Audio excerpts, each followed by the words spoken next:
Hello, welcome back to CUD. In our last episode we made huge strides, and I learned something new about CUD. So I feel like that's a huge victory, I think. Maybe a milestone for the series. So, awesome.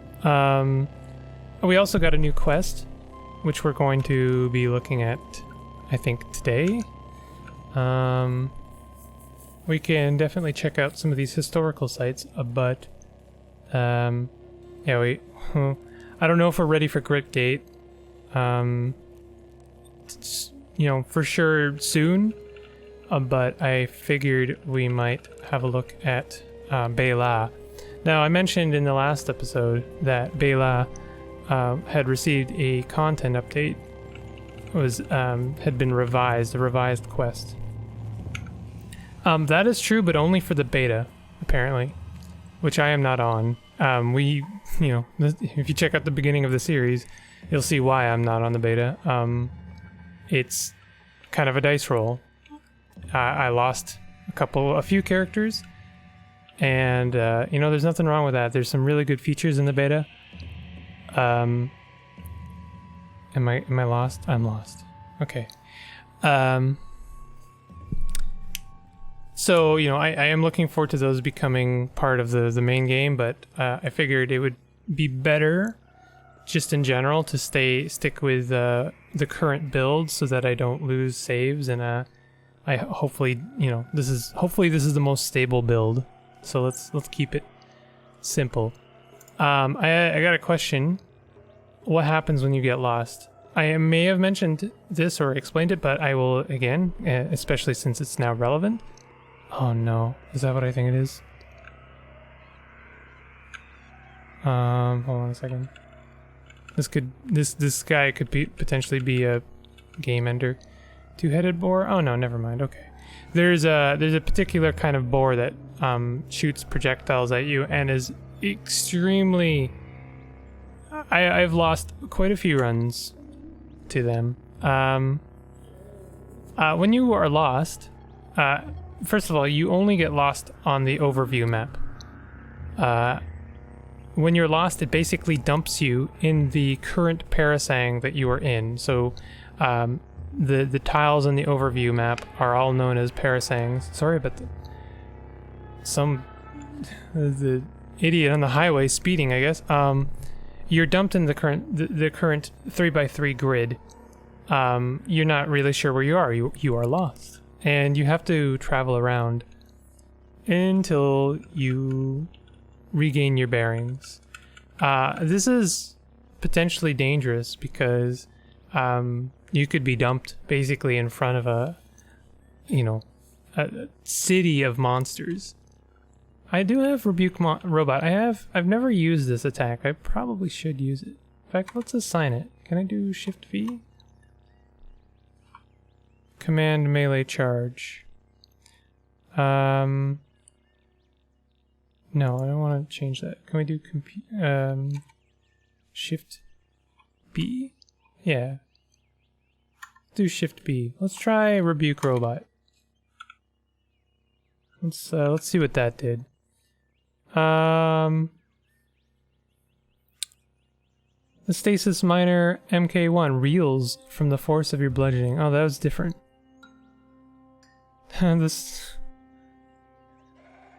What is happening? I'm trying to see what effect that had. It says the Stasis Minor MK1 wanders away disinterestedly. Disinterestedly. That is a mouthful. So I think I succeeded. It is no longer interested in... Oh my goodness. There's these flowers that spit out these things that seem to explode. Tumbling pod, racing across the ground at alarming speed. The brittle rhizome pod digs into the dirt with its thorns as it seeks meaty vessels to explosively gift with its genetic material. So, a bomb, basically. A bomb of spores I don't think I've died to those. I regained my bearings. This is good, but there are lots of things around me, so I can no longer, you know, it's not just that you, I can't go to the overview map if there are enemies around, so I'm gonna have to basically kill these things, and there's a lot of them. Oh no, what is that? Is that a Slugsnout? That would be the thing I was talking about, the thing that has ended many of my runs. I am going to flee now. It is time for fleeing. They somehow just have a knack. I've discovered some forgotten ruins. This is good. What is that? We're finding lots of things right away in this run. Juice sap. Hostile average.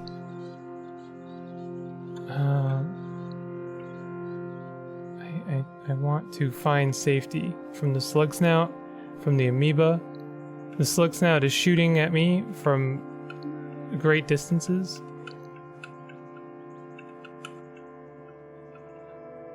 I want to leave. I mean, I would like to explore these ruins as well, truth be told, but for now,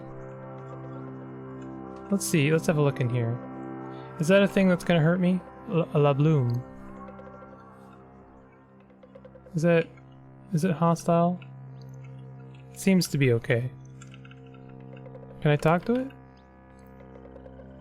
I don't think I can. It's not hostile, it's nothing. It's you know, it's whatever. Well, we've escaped the Slugsnout. The Slugsnout, I'm probably gonna end up calling this episode Encounter with a Slugsnout, because I hate Slugsnouts. Some rubble. Oh hey, a shrine. There we go. Hold on. Shrine to Iram. Astrolabel.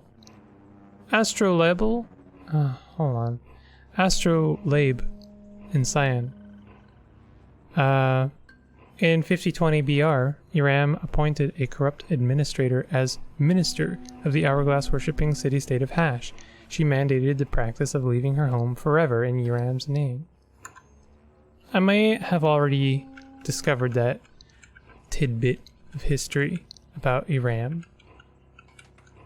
but that's okay. Alright. There's nothing in that. Would you like the store items? No. Okay. I'm not gonna auto-explore this area. Usually, sometimes with the ruins, there's like a, you know, stairs down. You can discover a lot of stuff. Useful stuff. Weapons. Cybernetics. Oh. Amoeba. I don't really... Oh no, this looks out. Okay, we're gonna do this.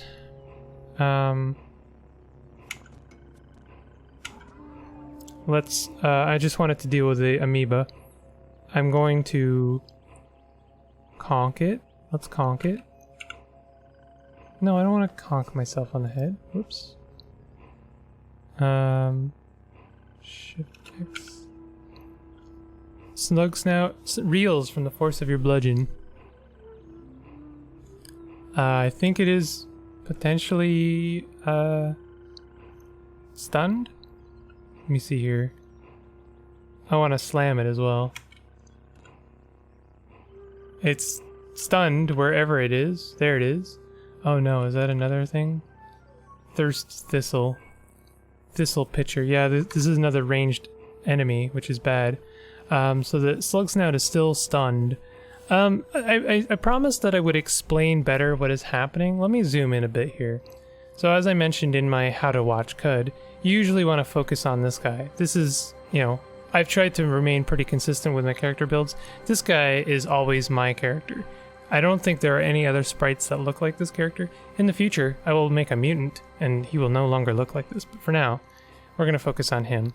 Right now, I'm, you know, I can't see anything around me because there's a bunch of trees kind of blocking my vision. All I have is this, you know, this ruin and a Slugsnout in front of me. Over here is the basically what is happening in the combat. So the Slugsnout hit me for 7 damage, and then I attempted to conk it, basically stun it, and it worked. He was stunned, and then I slammed it. Slam, as I've mentioned, is one, I like it because it's one of the more animated attacks, because it can it can smack an enemy through walls, which I really like. Right now he's flashing blue because he's stunned, which means I can potentially get a free attack. He takes 2 damage, and they also take extra damage from slamming into walls, so that's actually something good to know. So let's continue attacking it. So I hit it for 1 damage. You backswing with your stun rod, you hit it for 4 more damage.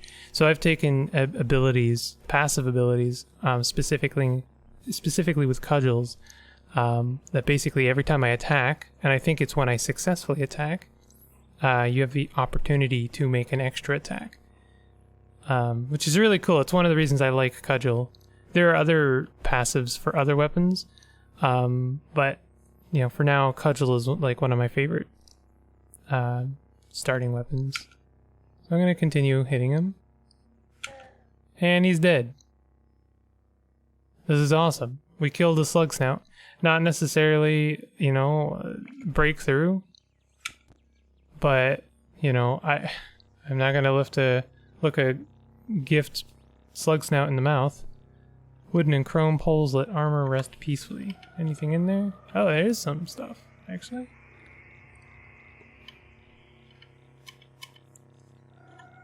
So, hey, more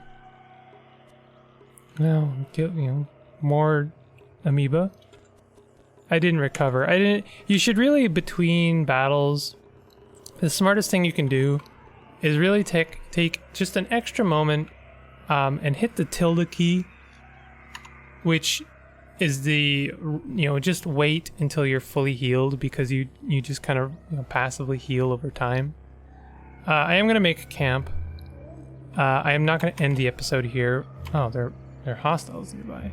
Excuse me. Where? I don't think that's true. I think you're lying. I'm going to close the door, and then I'm going to make camp nearby. Most of, I was hungry mostly from traveling on the overview map. Traveling on the overview map, it's not like you're fast, you're still traveling the same distance. So if I traveled all that way, I would be very hungry. Oh, there's the hostile. So yeah, like it's a very good idea to take a moment between skirmishes, between combats, to rest, recharge your health, recover your health. And also, if you're very cautious, you want to wait for all of your abilities to recover. And they'll tell you how long they have to recover, so you can, like, I've shown it to you before, but Shift W lets you wait a number of turns. So I'll show you that after this. Oh, he's stunned already. I'll conk him. He is stunned. He is asleep, maybe. A ribbon of electricity leaps from the Jopa recoiler, some ulnar stimulators, and a slime-stained freezing bronze mace on your person to the juice sap. What has happened? Is this an ability of this creature? Homing bite. Why is a ribbon of electricity leaping from my Jopa recoiler? That seems quite dangerous. A ribbon of electricity leaps from a Jopa recoiler and a morphogenic shortbow on your person to the juice sap. I forgot, I actually have... What? You take 20 damage from the juice sap's explosion. My goodness. They explode? I seem to have really misunderstood the danger of that creature I just fought. Well, we're alive anyway. I think I want to equip a new ranged weapon.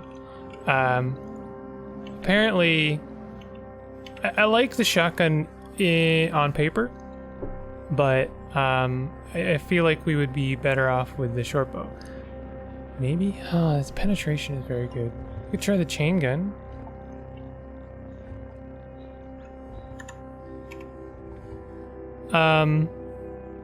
I've been doing a little bit of research about Cud, and I can tell you a bit more about it. Apparently the arrow, if you look, say like shotgun shell, I'll say times 47, and then it has an arrow and a 4. That's apparently its penetration. So every time you attack something with it, there is a dice roll, and that penetration, it basically tells you how likely it is for that, ammo type to hit them through their armor. The higher it is, the more likely it is, regardless of how much armor they have. So, from what I was looking at or gathering, it seems like higher penetration can actually be better than a weapon or ammo type that does more damage. So let's look at our weapons down here. So I mean, the chain gun had a penetration of 8. The morphogenic short bow, I have no idea what morphogenic means. Let's have a look at it. Morphogenic. When powered and used to perform a successful damaging hit, this weapon attempts to daze all other creatures of the same species as your target on the local map. Compute power on the local lattice increases the effectiveness of this effect. That is kind of incredible.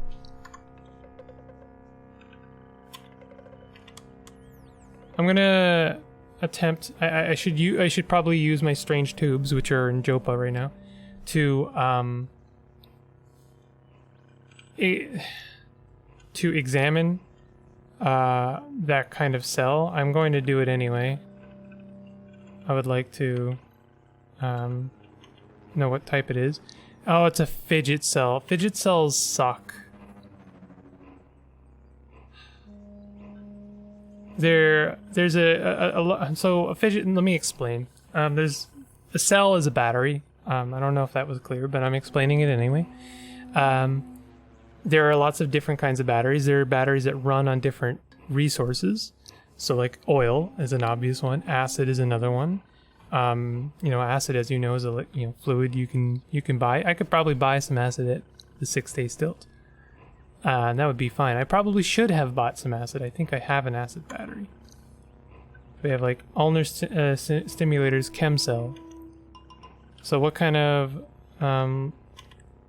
remove cell?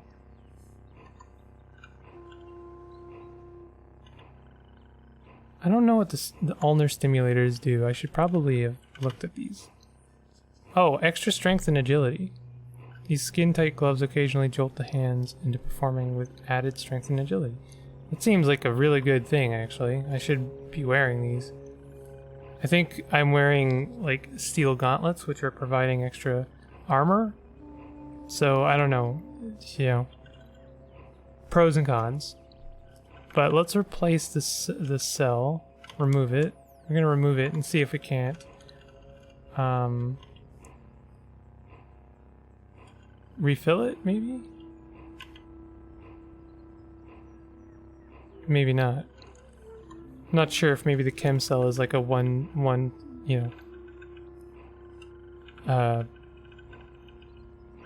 like once it's done, it's done. You can't really do anything else with it. And the fidget cells are a cell or battery you can recharge. It's exactly what it sounds like. It's like fidget cube, and when you play with it, it'll recharge it. So I could sit here and recharge it. I forget how to do that. Spinning the stanic cuboid about any of its axes of rotation generates a pinch of resistance. A wrist strap and gyroscopic frame enable the cell to absorb and store its wearer's kinetic energy. Regains charge when worn or held in hand, much more quickly while in combat. So I could equip this. Can I equip it on my right arm?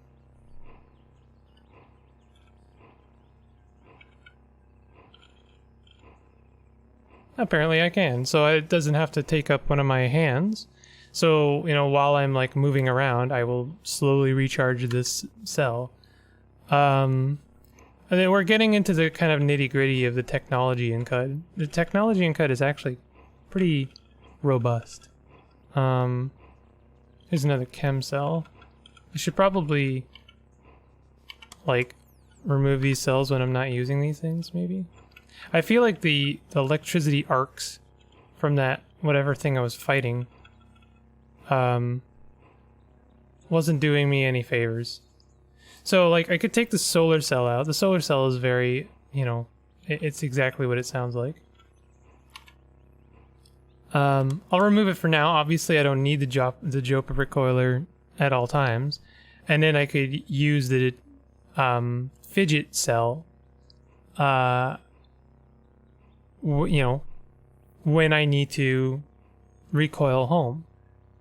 So this is a good thing, right? I can you know, as I'm charging my fidget cell, by the time it's charged, I probably will need it.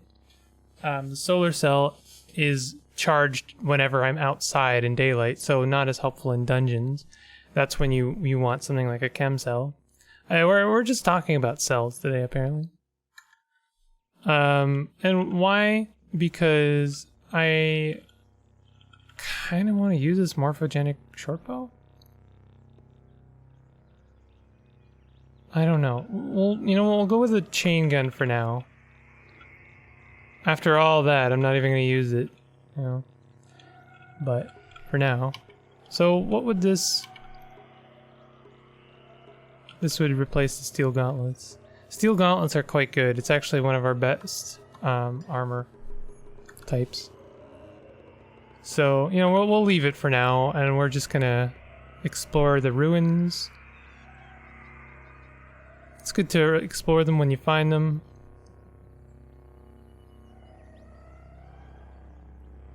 I bet you I have a lot of skill points. I don't think I actually leveled up. I leveled up twice when I delivered those books to the 6-day stilt, but I don't think I actually leveled up. So you know what? Let's do that now. Do I have an ability attribute point? No, I don't. Skills. I have almost 400 skill points. Charging strike might be good, although we don't seem to be doing a lot of charging. It's something we will do, I think. I feel like what I would like is some more blocking ability. So we could take like a shield slam, which is exactly what it sounds like. So we have an extra slamming ability. Deal strength modifier D4 plus your shield AV bonus and damage. Your opponent gets a chance to resist.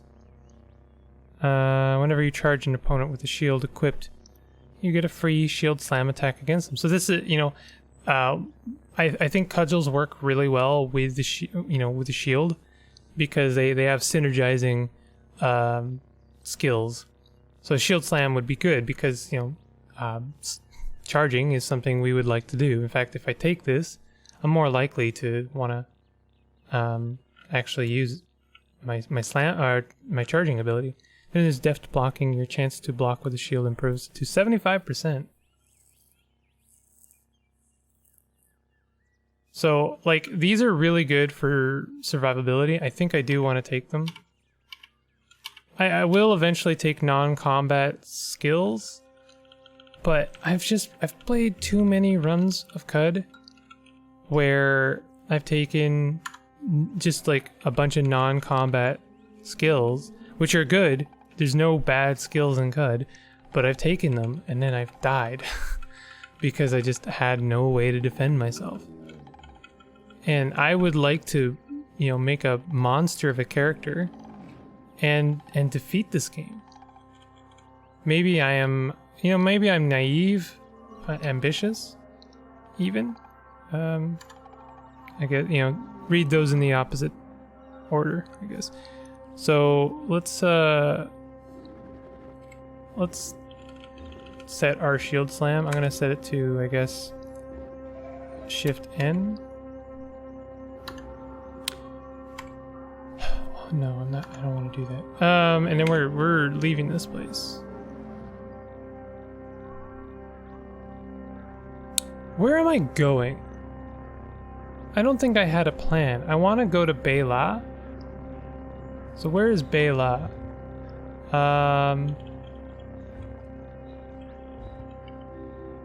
Bela, 5 parasangs west and 2 parasangs north of Great Gate.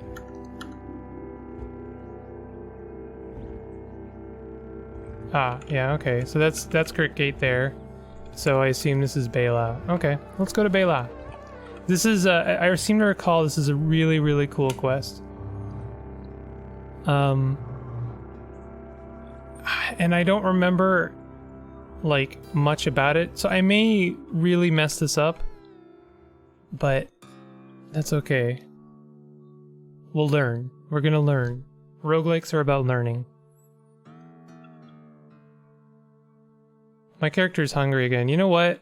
We're just gonna leave this episode at, like, learning about tech and the encounter with the Slugsnout, and I'll save Bela for the next episode. I hope you guys don't feel shortchanged when I do that. But you know, this has felt dense, and Bela deserves its own episode, and it also deserves to, you know, its own space to breathe. So hope you guys don't mind me doing that. Thank you for watching. If you're enjoying this, you know, hit the like button. If you're new, maybe consider following.